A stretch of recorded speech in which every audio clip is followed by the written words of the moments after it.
You're listening to the American Democracy Minute, keeping your government by and for the people.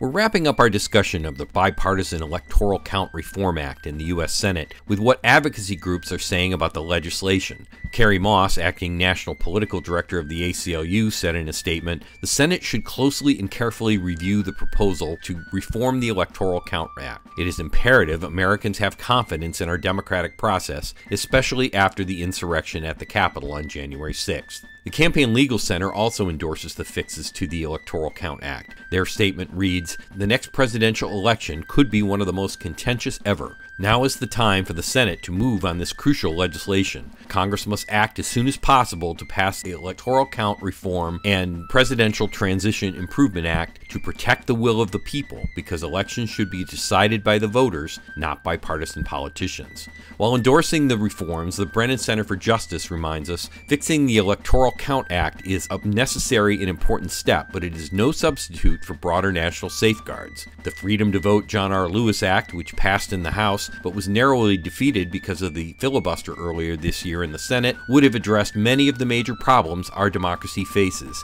Passage of that bill, or one like it, must remain the long-term goal. Read their full statements at AmericanDemocracyMinute.org. Granny D said, "Democracy is not something we have, it's something we do." For the American Democracy Minute, I'm Brian Beal.